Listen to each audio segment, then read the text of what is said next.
Hi everyone, स्वागत है आपका ग्रो विद स्किल्स में। सेल रेफरेंस की इस सीरीज़ में आज हम सेल रेफरेंस के सेकंड टाइप को एक्सप्लोर करने वाले हैं, जो है एब्सोल्यूट सेल रेफरेंस। इससे पहले हमने रिलेटिव रेफरेंस को समझा था, आज हम एब्सोल्यूट सेल रेफरेंस को समझने वाले हैं। तो चलिए स्टार्ट करते हैं। यहाँ पर मेरे पास एक टेबल है जिसमें एम्प्लॉय का नेम है और उसने एक्स्ट्रा कितने आवर्स वर्क किया है उसकी डिटेल्स है। ओके, और हम पर आवर का जो कमीशन दे रहे हैं वो 500 रुपीज़ दे रहे हैं। तो 500 रुपीज़ के अकॉर्डिंग हमें जितने वो जो भी पर्सन है, जो भी एम्प्लॉई हैं, उन्होंने जितने आवर्स काम किया है तो 500 के अकॉर्डिंग उनको हमें वो कमीशन देना है। ओके, तो सबसे पहले हम इसे अगर सॉल्व करना चाहें तो वो बहुत ही इजी है। क्यों? क्योंकि जितने भी आवर्स उन्होंने एक्स्ट्रा काम किया है उसको हम मल्टीप्लाई कर देंगे हमारे पर आवर के कमीशन से, तो हमारा टोटल कमीशन निकल जाएगा कि हमें उन्हें कितना देना है।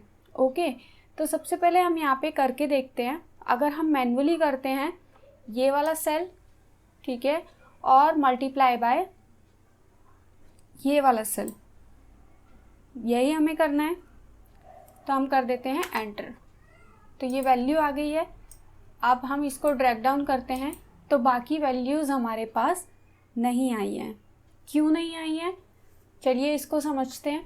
यहाँ पर हमने क्या किया, हमने रिलेटिव रेफरेंस को यूज़ किया है, जैसा हमने लास्ट वीडियो में सीखा था। ओके, तो रिलेटिव रेफरेंस हमने यूज़ किया है। हमने क्या किया, डायरेक्ट इस वाले सेल का रेफरेंस लिया और इस वाले सेल का रेफरेंस लिया जो हमारा पर आवर का कमीशन था। ओके, दोनों को कर दिया हमने मल्टीप्लाई करने के बाद हमने क्या किया, फॉर्मूला को नीचे ड्रैग कर दिया। ठीक है, तो यहाँ पर क्या हुआ है, रिलेटिव के केस में क्या होता था, हम जिस वे में अपने फॉर्मूला को ड्रैग करते थे उस वे में हमारा फॉर्मूला अपने रेफरेंस को चेंज करता था। ओके, तो वही काम इसने भी किया है। यहाँ पर जो हमारा फॉर्मूला था वो क्या था, B6 multiply by D3।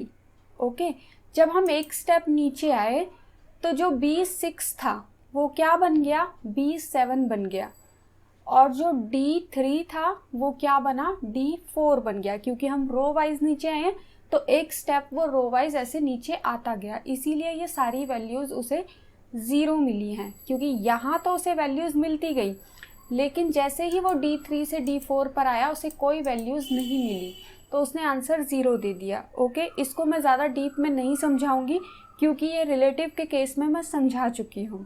Okay, इसका हमें सॉल्यूशन ढूंढना है। तो सॉल्यूशन के केस में आप में से कई लोग मुझसे ये कहेंगे कि हम डायरेक्ट क्या कर सकते हैं, इस वाले सेल को लेकर और उसको मल्टीप्लाई कर देते हैं डायरेक्टली 500 से। ओके, हम सेल का रेफरेंस नहीं लेते हैं, डायरेक्टली 500 से मल्टीप्लाई कर देते हैं और अब इसको ड्रैग करेंगे तो हमारा आंसर सॉल्व हो जाएगा। ओके, आउटपुट करेक्ट आएगा। जी हाँ, बिल्कुल आप ठीक है, जो भी लोग ऐसा सोच रहे हैं वो बिल्कुल ठीक है, बट हमारे पास कंडीशन यही है कि हमें इस सेल का यूज़ करना है। आप मान लीजिए आप इंटरव्यू के लिए गए हैं, उन्होंने आपको ये शीट दी है और उन्होंने स्पेसिफिकली ये बोला है कि इसको मैन्युअली नहीं लेना है, आपको इस वाले सेल का यूज़ करके आउटपुट निकालना है। ओके, तो अब हम क्या कर सकते हैं, इस वाले सेल का हमने यूज़ करके देख लिया, आउटपुट नहीं आ रहा है, इसको मैन्युअली कर रहे हैं तो आउटपुट आ रहा है। तो अब इसका आउटपुट आएगा एब्सोल्यूट सेल रेफरेंस की मदद से। ओके, तो एब्सोल्यूट सेल रेफरेंस क्या होता है, यहाँ पर हम क्या करते हैं, किसी भी एक सेल के रेफरेंस को हम फिक्स कर सकते हैं। ठीक है, फिक्स्ड, फ्रीज या कांस्टेंट, आप जो कहना चाहें कह सकते हैं। उसका मतलब ये है कि जब हम वैल्यू को फिक्स कर देंगे तो वो अपनी पोजीशन चेंज नहीं करेगा, चाहे हम उसको रो वाइज मूव कर दें या हम उसको कॉलम वाइज मूव करें, बट वो अपने रेफरेंस को चेंज नहीं करेगा। It's like a permanent address. Okay, relative को हम कह सकते हैं कि वो टेम्परेरी एड्रेस है जो मूव करने पर चेंज होता है, बट एब्सोल्यूट को हम कहेंगे कि वो परमानेंट एड्रेस है जो मूव करने पर भी चेंज नहीं होता है। आप इसे ईजिली इस तरीके से समझ सकते हैं। तो अब इसको करेंगे कैसे वो मैं आपको बताती हूँ। ओके, सिंपल हम यहाँ पर जाएंगे। हमारे पास कंडीशन यही है कि हमें सेल के रेफरेंस को लेना है, मैन्युअली कोई भी नंबर टाइप नहीं करना है। ओके, तो हम सेल के रेफरेंस को ले लेते हैं। अब जैसा हमें पता है कि हमें क्या चाहिए, इन सब का आउटपुट चाहिए। मतलब जब हम B6 से नीचे आएंगे तो हमें B7 मिलना चाहिए, फिर B8 में लेना चाहिए, फिर B9, B10 ऐसे आगे बढ़ना चाहिए। ओके, इसका मतलब जो ये वाली वैल्यू है हमारी बी कॉलम वाली, वो चेंजेबल रहेगी, मतलब वो रिलेटिव रहेगी। हम उसको फिक्स नहीं करेंगे क्योंकि हमें चाहिए कि वो चेंज हो। जैसे जैसे हम नीचे आएंगे तो वैल्यूज़ भी चेंज होनी चाहिए, वो हमें चाहिए उसके लिए, इसलिए उसको रहने देंगे रिलेटिव। ओके, अब कर देंगे मल्टीप्लाई का साइन। तो मल्टीप्लाई करने के बाद अब हमारा जो ये वाला ऑप्शन था, ठीक है, ये वाले ऑप्शन में क्या हो रहा था, अगर हम इसको रिलेटिव रख रहे थे तो नीचे आते ही ये D3 से D4 बन जा रहा था, जो हमें नहीं चाहिए। हमें नहीं चाहिए कि ये अपने सेल को चेंज करे, हमें चाहिए कि ये वाली वैल्यू जो 500 है वो इन सारे सेल्स के लिए फिक्स रहे। मतलब इसको हमें एब्सोल्यूट बनाना है। फिक्स का मतलब कि उस सेल के रेफरेंस को हम एब्सोल्यूट बना रहे हैं। तो एब्सोल्यूट बनाने के लिए हमारे पास एक ऑप्शन होता है, जो आपको पता है कीबोर्ड में फंक्शन कीज़ होती है F1 से लेकर F12 तक। ओके, तो उसमें से हमें प्रेस करना होता है F4। जैसे ही हम F4 प्रेस करेंगे तो आप देखेंगे चेंजेस क्या हुए हैं। जो कॉलम है उसके आगे भी डॉलर का साइन आ गया है, जो रो है उसके आगे भी डॉलर का साइन आ गया है। दैट मीन्स कि आपका जो ये वाला सेल है वो फिक्स हो गया है। ओके, तो अगर किसी के कंप्यूटर पे ये डायरेक्ट F4 से काम ना करे तो आप फंक्शन की के साथ F4 प्रेस कर सकते हैं। ओके, अब एंटर करते हैं। एंटर करेंगे तो यहाँ पर वैल्यू आ चुकी है। अब इसको स्क्रॉल डाउन करेंगे तो बाकी वैल्यूज़ भी आ गई हैं।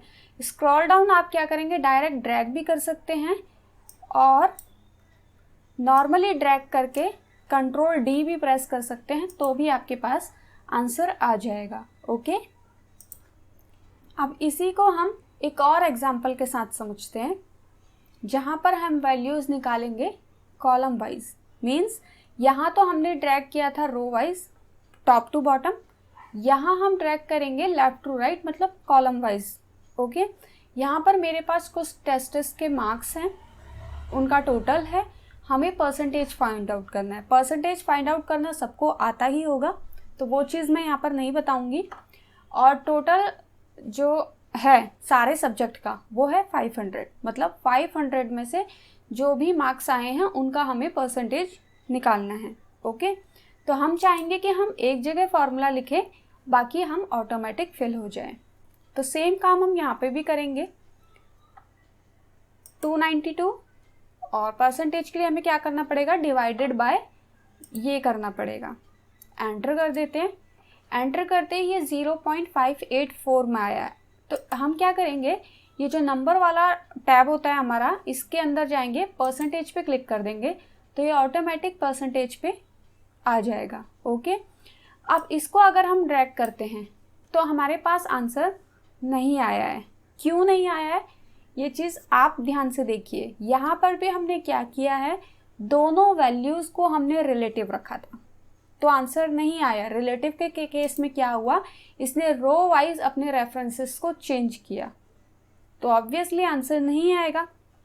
तो अब हम क्या करेंगे, वापस से F2 प्रेस करेंगे। F2 से आपका फार्मूला ओपन हो जाता है। तो जो हमारा ये था इसको हम क्या कर देंगे, फिक्स, क्योंकि हमारे जो टोटल नंबर ऑफ मार्क्स है जब हम ड्रैग करेंगे तो हम चाहेंगे कि उनका रेफरेंस चेंज हो। मतलब जो A23 है जब हम इस वाले कॉलम पर जाएं वो B23 बन जाए, जब हम यहाँ जाएं तो वो C23 बन जाए। तो मतलब फर्स्ट वाले कॉलम को हम चाहते हैं, फर्स्ट वाली वैल्यू को, कि वो आगे बढ़ने पर अपना रेफरेंस को चेंज करे। चेंज करेगा तभी तो वो ये वैल्यू को पिक कर पाएगा।